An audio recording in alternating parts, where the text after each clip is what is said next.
സെറുബാബേലേ, നിന്റെ മുമ്പിലെ പർവ്വതം എന്ത്? Hallelujah. Thank you Lord. Hallelujah. അത് ഇന്ന് സമഭൂമിയായി മാറും. ഹല്ലേലൂയ.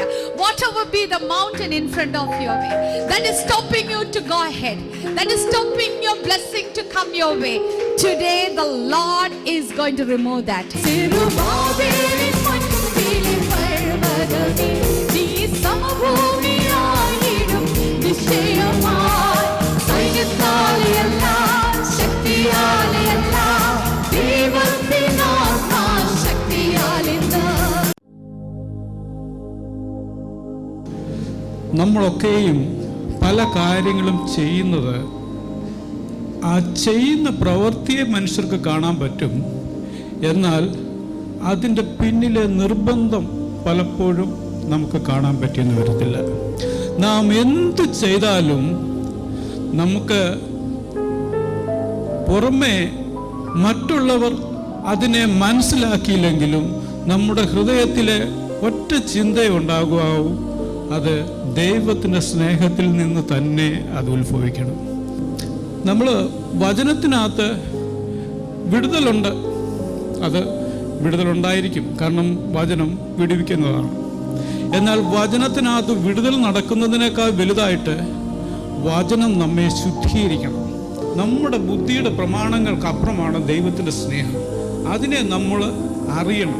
അറിഞ്ഞെങ്കിൽ മാത്രമേ നമുക്ക് സ്നേഹത്തിൽ വേരൂന്നി വളരുവാൻ പറ്റൂ.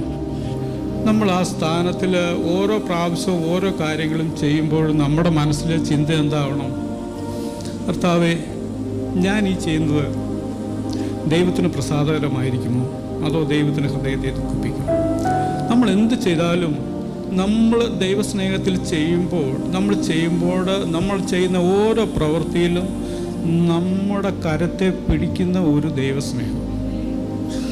ആ സ്നേഹം നാം തിരിച്ചറിയുമ്പോഴാണ് യഥാർത്ഥത്തിൽ നമ്മിൽ കൂടെ ദൈവസ്നേഹം വെളിപ്പെടുന്നത്.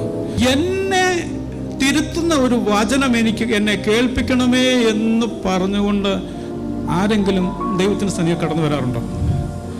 നമ്മെ തിരുത്താനാണ് ദൈവസന്നിധിയിൽ നാം ഒരുങ്ങേണ്ടത്. കർത്താവേ, എൻ്റെ കുറവുകൾ, തൻ്റെ കുറവുകളെ കാണുന്നവനാർ എന്ന് പറയുന്നൊരു വചനമുണ്ട്. നമ്മുടെ കുറവുകളെ തിരിച്ചറിയുമ്പോഴാണ് നമുക്ക് തിരുത്താൻ കഴിയുന്നത്. എല്ലാവരും ക്രിസ്തുവിന് വേണ്ടി എന്നാണ് എൻ്റെ അർത്ഥം. ക്രിസ്തു എല്ലാവർക്കും വേണ്ടി. ഇന്റർവ്യൂ എന്നോട് എന്താ പഠിച്ചത്, ഹൗ ആർ യു ഷൈനി, എന്താ പഠിച്ചത് എന്നൊക്കെ ജസ്റ്റ് ചോദിച്ചിട്ടേ ഉള്ളൂ.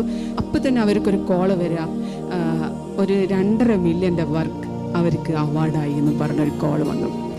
ഇത് കിട്ടിയപ്പോൾ അവർ ഭയങ്കര സന്തോഷം. അവർക്ക് എന്താ ചെയ്യേണ്ടതെന്ന് അറിയുന്നില്ല. എന്നാൽ ഒരു കാര്യം ചെയ്യാം, ഇവളെ കാര്യത്തിൽ ഇപ്പം തന്നെ എല്ലാം ഫൈനലൈസ് ചെയ്യുക, എങ്ങനെയാ നീ വരുക, എങ്ങനെയാ നീ പോവുക, ഇത് മാത്രമേ എന്നോട് അവിടുന്ന് ചോദിച്ചിട്ടുള്ളൂ. കർത്താവ് അത്ഭുതം ചെയ്യുന്നതിനായി സ്തോത്രം.